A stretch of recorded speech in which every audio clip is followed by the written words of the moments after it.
श्रीमद् भागवत महापुराण द्वितीय स्कंध 10वां अध्याय। जय श्री कृष्णा। भागवत के 10 लक्षण। श्री सुखदेव जी कहते हैं, परीक्षित, भागवत पुराण में सर्ग, विसर्ग, स्थान, पोषण,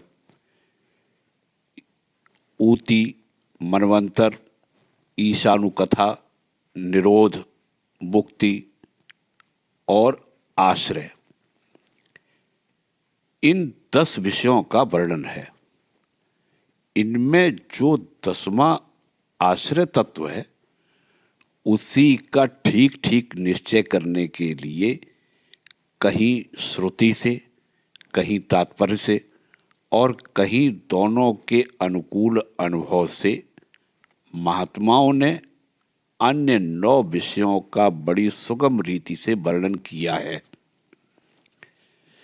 ईश्वर की प्रेरणा से गुणों में क्षोभ होकर रूपांतर होने से जो आकाश आदि पंचभूत, शब्द आदि तन्मात्राएं, इंद्रियां, अहंकार और महत तत्व की उत्पत्ति होती है, उसको सर्ग कहते हैं। उस विराट पुरुष से उत्पन्न ब्रह्मा जी के द्वारा जो विभिन्न चराचर सृष्टियों का निर्माण होता है, उसका नाम है विसर्ग। प्रतिपद नाश की ओर बढ़ने वाली सृष्टि को एक मर्यादा में स्थिर रखने से भगवान विष्णु की जो श्रेष्ठता सिद्ध होती है, उसका नाम स्थान है। अपने द्वारा सुरक्षित सृष्टि में भक्तों के ऊपर उनकी जो कृपा होती है, उसका नाम है पोषण। मनवंतरों के अधिपति जो भगवत भक्ति और प्रजा पालन रूप शुद्ध धर्म का अनुष्ठान करते हैं, उसे मनवंतर कहते हैं।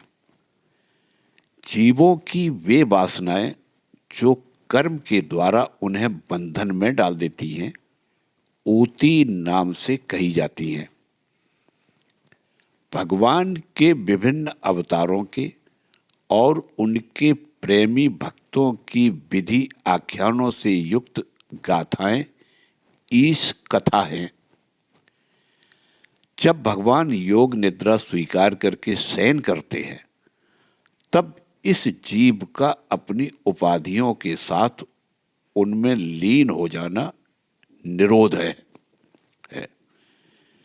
अज्ञान कल्पित कर्तृत्व, भोक्तृत्व आदि अनात्म भाव का परित्याग करके अपने वास्तविक स्वरूप परमात्मा में स्थित होना ही मुक्ति है। परीक्षित, इस चराचर जगत की उत्पत्ति और प्रलय जिस तत्व से प्रकाशित होते हैं, वह परब्रह्म ही आश्रय है। शास्त्रों में उसी को परमात्मा कहा गया है। जो नेत्र आदि इंद्रियों का अभिमानी दृष्टा जीव है, वही इंद्रियों के अधिष्ठात्र देवता सूर्य आदि के रूप में भी है। और जो नेत्र गोलक आदि से युक्त दृश्य देह है, वही उन दोनों को अलग अलग करता है। इन तीनों में यदि एक का भी अभाव हो जाए, तो दूसरे 2 की उपलब्धि नहीं हो सकती। अतः जो इन तीनों को जानता है, वह परमात्मा ही सबका अधिष्ठान, आश्रय तत्व है। उसका आश्रय वह स्वयं ही है, दूसरा कोई नहीं।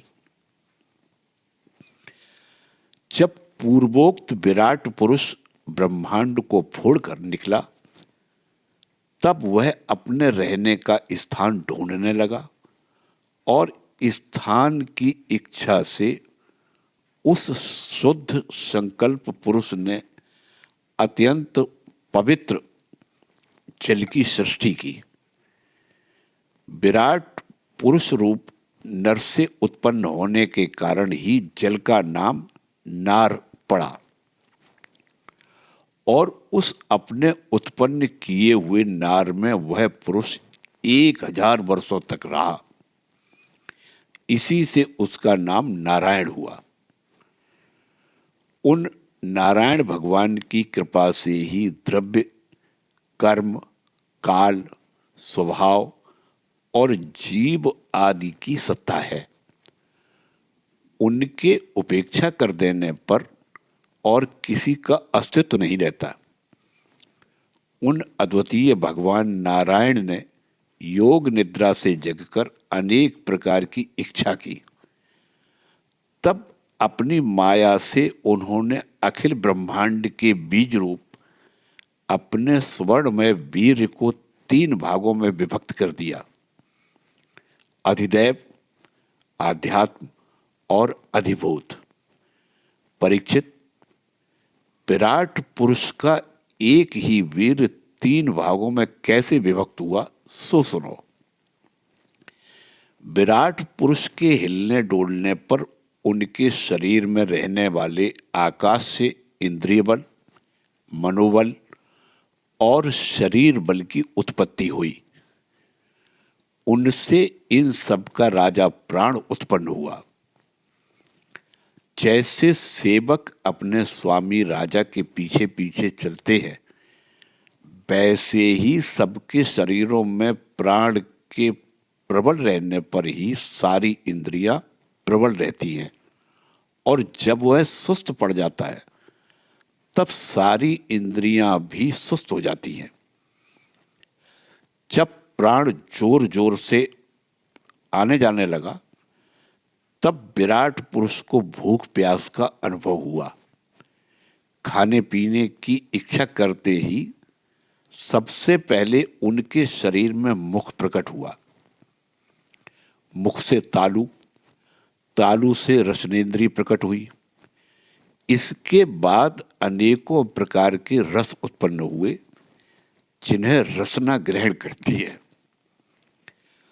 जब उनकी इच्छा बोलने की हुई तब वाक इंद्रिय, उसके अधिष्ठात्र देवता अग्नि और उनका विषय बोलना, ये तीनों प्रकट हुए। इसके बाद बहुत दिनों तक उस जल में ही वे रुके रहे। श्वास के वेग से नासिका छिद्र प्रकट हो गए। जब उन्हें सूंघने की इच्छा हुई तब उनकी नाक घ्राणेन्द्रिय आकर बैठ गई और उसके देवता गंध को फैलाने वाले वायुदेव प्रकट हुए। पहले उनके शरीर में प्रकाश नहीं था। फिर जब उन्हें अपने को तथा दूसरी वस्तुओं को देखने की इच्छा हुई तब नेत्रों के छिद्र, उनका अधिष्ठाता सूर्य और नेत्रेंद्रिय प्रकट हो गए। इन्हीं से रूप का ग्रहण होने लगा। वे वेद रूप ऋषि विराट पुरुष को स्तुतियों के द्वारा जगाने लगे। तब उन्हें सुनने की इच्छा हुई। उसी समय कान, उनकी अधिष्ठात्र देवता दिशाएं और श्रोत्रेंद्रिय प्रकट हुई। इसी से शब्द सुनाई पड़ता है। जब उन्होंने वस्तुओं की कोमलता, कठिनता, हल्कापन, भारीपन, उष्णता और शीतलता आदि जाननी चाहिए तब उनके शरीर से चर्म प्रकट हुआ। पृथ्वी में से जैसे वृक्ष निकल आते हैं उसी प्रकार उस चर्म में रोए पैदा हुए और उसके भीतर बाहर रहने वाला वायु भी प्रकट हो गया। स्पर्श ग्रहण करने वाली त्वचा इंद्रिय भी साथ ही साथ शरीर में चारों ओर लिपट गई और उससे उन्हें स्पर्श का अनुभव होने लगा। जब उन्हें अनेकों प्रकार के कर्म करने की इच्छा हुई, तब उनके हाथ उग आए। उन हाथों में ग्रहण करने की शक्ति हस्तेंद्रिय तथा उनके अधिदेवता इंद्र प्रकट हुए और दोनों के आश्रय से होने वाला ग्रहण रूप कर्म भी प्रकट हो गया। जब उन्हें अभीष्ट स्थान पर जाने की इच्छा हुई, तब उनके शरीर में पैर उगाए। चरणों के साथ ही चरण इंद्रिय के अधिष्ठाता रूप में वहां स्वयं यज्ञ पुरुष भगवान विष्णु स्थित हो गए और उन्हीं में चलना रूप प्रकट हुआ। मनुष्य इसी चरणेन्द्रिय से चलकर यज्ञ सामग्री एकत्र करते हैं। संतान, रति और स्वर्ग भोग की कामना होने पर विराट पुरुष के शरीर में लिंग की उत्पत्ति हुई। उसमें उपस्थेंद्रिय और प्रजापति देवता तथा इन दोनों के आश्रय रहने वाले काम सुख का आविर्भाव हुआ। जब उन्हें मल त्याग की इच्छा हुई, तब गुदा द्वार प्रकट हुआ। तत्पश्चात उसमें पायु, इंद्रिय और मित्र देवता उत्पन्न हुए।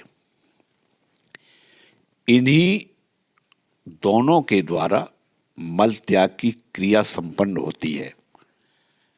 अपान मार्ग द्वारा एक शरीर से दूसरे शरीर में जाने की इच्छा होने पर नाभि द्वार प्रकट हुआ। उससे अपान और मृत्यु देवता प्रकट हुए। इन दोनों के आश्रय से ही प्राण और अपान का बिछोह यानी मृत्यु होती है।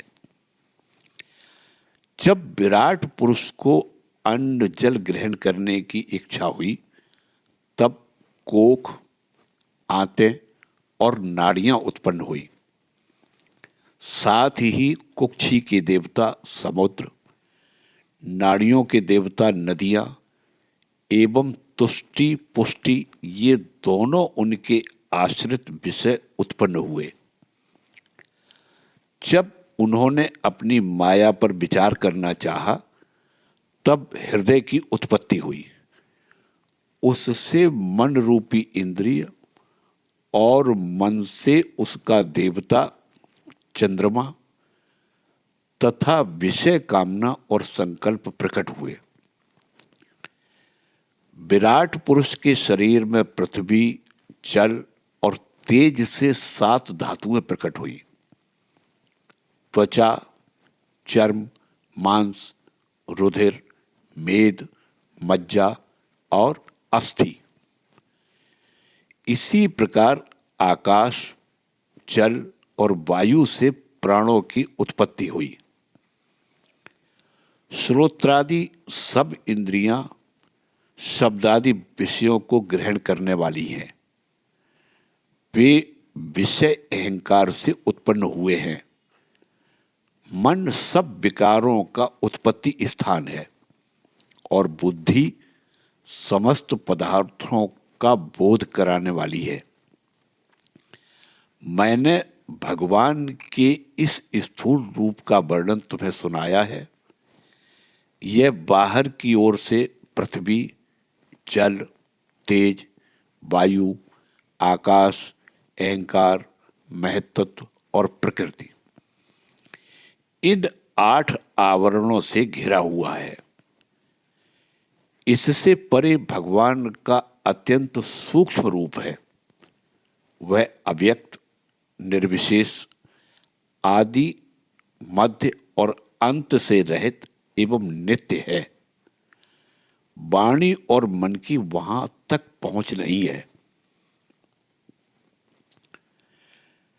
मैंने तुम्हें भगवान के स्थूल और सूक्ष्म, व्यक्त और अव्यक्त जिन 2 रूपों का वर्णन सुनाया है, ये दोनों ही भगवान की माया द्वारा रचित हैं।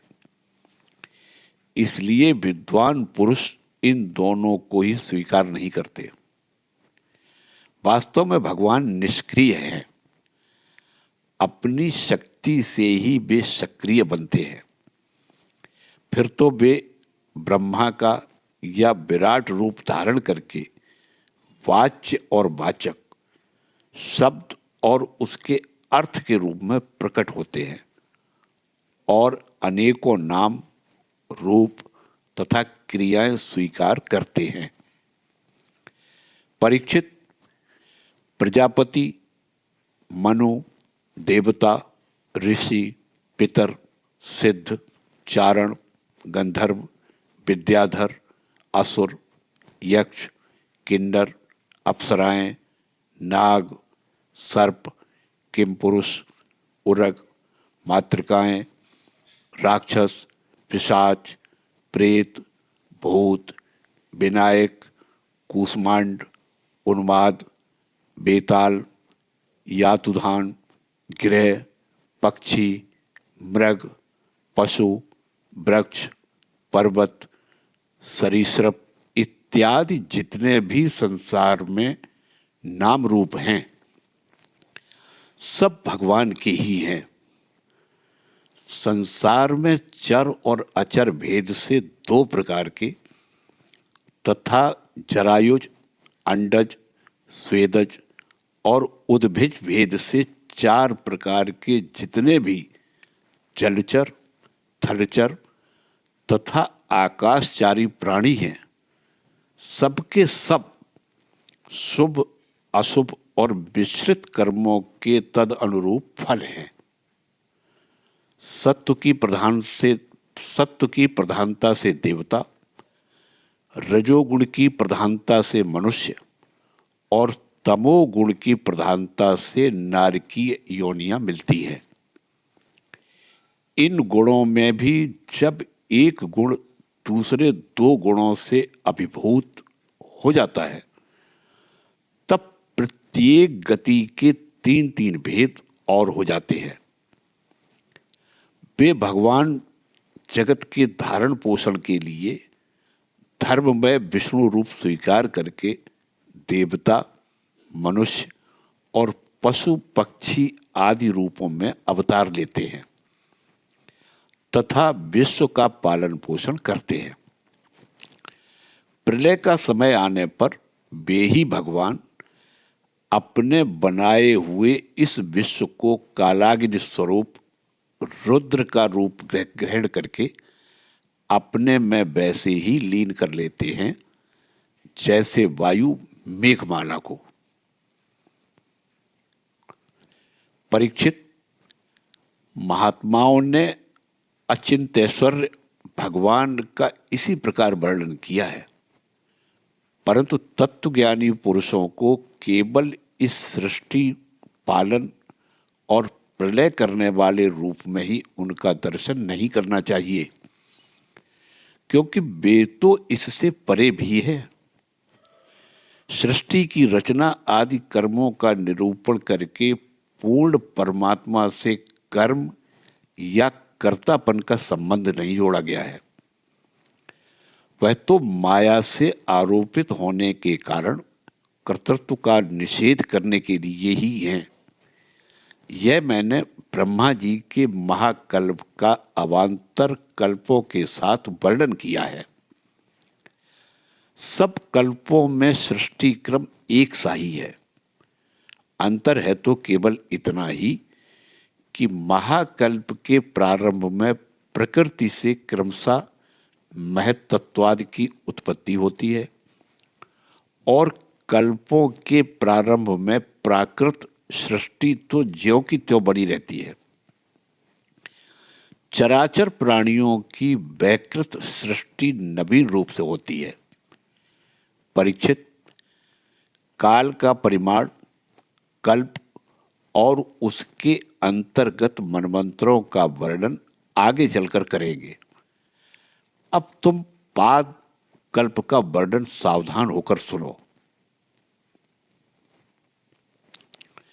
शौनक जी ने पूछा, सूत जी, आपने हम लोगों से कहा था कि भगवान के परम भक्त विदुर जी ने अपने अति दुस्त्यज कुटुंबियों को भी छोड़कर पृथ्वी के विभिन्न तीर्थों में विचरण किया था।